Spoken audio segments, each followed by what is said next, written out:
L'honneur d'être avec le grand artiste qui est Abdoulaye Diabaté et Younkuna. J'espère que vous allez bien. Je suis contente de vous retrouver au 50e du FESPACO. Ça représente quoi pour vous? La culture, c'est, comme on dit, c'est ce qui reste quand on a tout perdu. Donc le FESPACO est partie intégrante de la culture au Faso, le monde en général. Donc le FESPACO en lui-même est très important. Je pense que c'est un maillon de la culture assez important pour nous autres Africains, pour nous autres musiciens. On parle de cinéma, on parle de culture, on parle de l'art africain. On est en train de le célébrer. Selon vous, dans quelle direction il faut qu'on aille? L'art et le cinéma, c'est comme l'homme et son homme.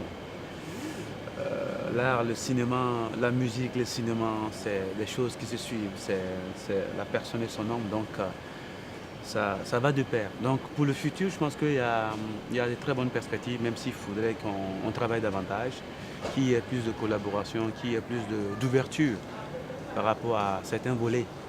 Voilà, donc il faudrait qu'on écoute assez de personnes, qu'on s'écoute d'abord soi-même et qu'on s'ouvre à d'autres perspectives. Voilà, donc je pense que toutes les bonnes idées sont bonnes à prendre. Et bien entendu, il faut les faire dans le bon ordre en fait. Donc je pense que l'avenir est prometteur, pourvu qu'on s'y accorde beaucoup de temps et beaucoup de regards. On s'apprête à célébrer le 5 avril à Montréal, au Canada, la 35e édition du festival Vue d'Afrique.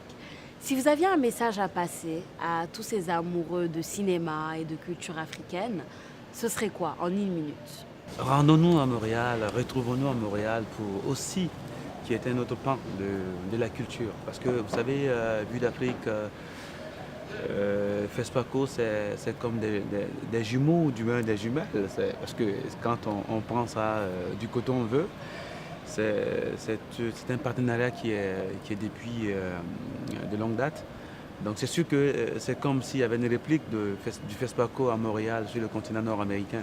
Donc Vue d'Afrique, c'est aussi important que le FESPACO. Donc soyons tous de ce rendez-vous, parce que c'est encore la culture africaine, sa diaspora qui sera encore représentée et mise en valeur. Donc vivement que cela se perdure. On va terminer avec cette petite anecdote de l'avant-entrevue où vous me parliez de la signification de votre nom, Younkuna, et j'aimerais que vous la partagiez avec tout le monde.